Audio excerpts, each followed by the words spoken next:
ಗಾಯಕಿ Mangli birthday ಪಾರ್ಟಿಯಲ್ಲಿ drugs. Mangli ಪಾರ್ಟಿಯಲ್ಲಿ ವಿದೇಶಿ ಮದ್ಯಗಳು ಕೂಡ ಪತ್ತೆ.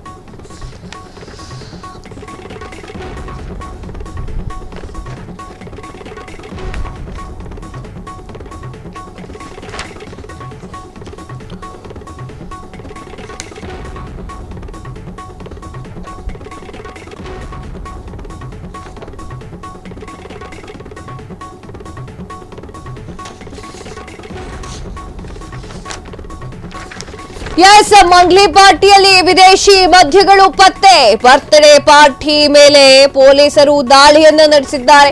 ಹೈದರಾಬಾದ್ನ ಚೆವೆಲ್ಲಾ ತ್ರಿಪುರಾ ರೆಸಾರ್ಟ್ನಲ್ಲಿ ನಡೆದಿದ್ದಂತಹ ಪಾರ್ಟಿ. ಮಂಗ್ಲಿ ವಿರುದ್ಧ ಹೈದರಾಬಾದ್ ಠಾಣೆಯಲ್ಲಿ ಕೇಸ್. ಮಂಗ್ಲಿ ಸೇರಿ ಹಲವರ ವಿರುದ್ಧ ಪ್ರಕರಣ ದಾಖಲು.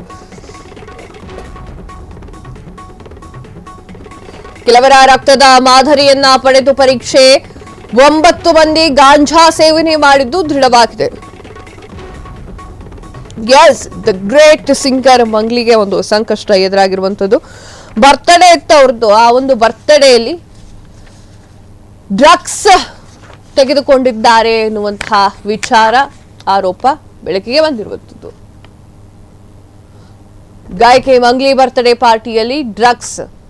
ಮಂಗ್ಲಿ ಪಾರ್ಟಿಯಲ್ಲಿ ವಿದೇಶದ ಮದ್ಯಗಳು ಕೂಡ ಪತ್ತೆಯಾಗಿರುವಂತದ್ದು. ಬರ್ತ್ಡೇ ಪಾರ್ಟಿಯ ಮೇಲೆ ಪೊಲೀಸರು ಏಕಾಏಕಿ ದಾಳಿಯನ್ನು ನಡೆಸಿದ್ದಾರೆ. ಹೈದರಾಬಾದ್ನ ಚೆವೆಲ್ಲಾ ತ್ರಿಪುರಾ ರೆಸಾರ್ಟ್ನಲ್ಲಿ ಒಂದು ದೊಡ್ಡ ಬರ್ತ್ಡೇ ಪಾರ್ಟಿ ನಡೀತಾ ಇತ್ತು. ಆ ಒಂದು ಬರ್ತ್ಡೇ ಪಾರ್ಟಿಗೆ ಗಣ್ಯಾತಿ ಗಣ್ಯರು ಕೂಡ ಹಾಜರಿದ್ರು. ಮಂಗ್ಲಿ ವಿರುದ್ಧ ಹೈದರಾಬಾದ್ ಠಾಣೆಯಲ್ಲಿ ಕೇಸ್ ದಾಖಲೆ ಮಾಡಲಾಗಿದೆ. ಮಂಗ್ಲಿ ಸೇರಿ ಹಲವರ ವಿರುದ್ಧವೂ ಕೂಡ ಪ್ರಕರಣವನ್ನ ದಾಖಲೆ ಮಾಡಿಕೊಂಡಿದ್ದಾರೆ. ಹಲವರ ರಕ್ತದ ಮಾದರಿಯನ್ನು ತೆಗೆದುಕೊಂಡು ಹೋಗಿ ಪರೀಕ್ಷೆಯನ್ನ ಮಾಡಿಸಿದ್ದಾರೆ. 9 ಮಂದಿ ಗಾಂಜಾ ಸೇವನೆ ಮಾಡಿರೋದು ಕೂಡ ದೃಢಪಟ್ಟಿದೆ. ಸೊ ಮಂಗ್ಲಿಗೆ ಈಗ ಕಾನೂನಿನ ಹೋರಾಟ ಫಿಕ್ಸ್ ಅಂತಾನೆ ಹೇಳಬಹುದು. ಏನಾಗುತ್ತೆ, ಡ್ರಗ್ಸ್ ಇತ್ತೋ ಇಲ್ವೋ ಅನ್ನೋದು ತನಿಖೆ ಮಾಡಿದ ಮೇಲೆ ಗೊತ್ತಾಗಬೇಕಂತದ್ದು, ಅಂದ್ರೆ ಗೊತ್ತಾಗಬೇಕಾಗಿರುವಂತಹ ವಿಚಾರ ಅದು. ಸೊ ಕಾದು ನೋಡ್ಬೇಕು.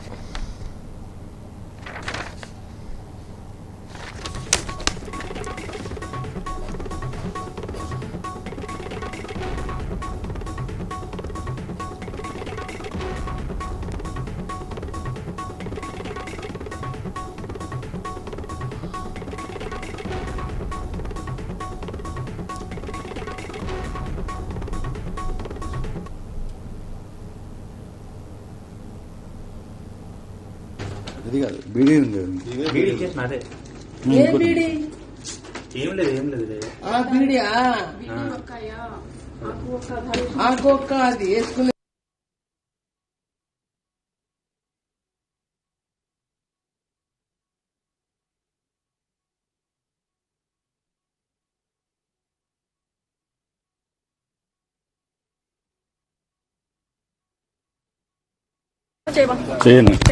చేయను. నా డ్యూటీకి అడ్డం తెలకండి మీరు. నా డ్యూటీకి అడ్డం తెలకండి మీరు. నా డ్యూటీ ఎట్లా ఆపుతారు మీరు? ಕ್ಷಣ ಕ್ಷಣದ ಸುದ್ದಿಗಳಿಗಾಗಿ ಫ್ರೀಡಂ ಟಿವಿ ಸಬ್ಸ್ಕ್ರೈಬ್ ಮಾಡಿ, ಲೈಕ್ ಮಾಡಿ ಹಾಗೂ ಫಾಲೋ ಮಾಡಿ. ಹೊಸ ಸುದ್ದಿಗಳ ನೋಟಿಫಿಕೇಶನ್ಗಾಗಿ ಬೆಲ್ ಐಕಾನ್ ಮೇಲೆ ಕ್ಲಿಕ್ ಮಾಡಿ.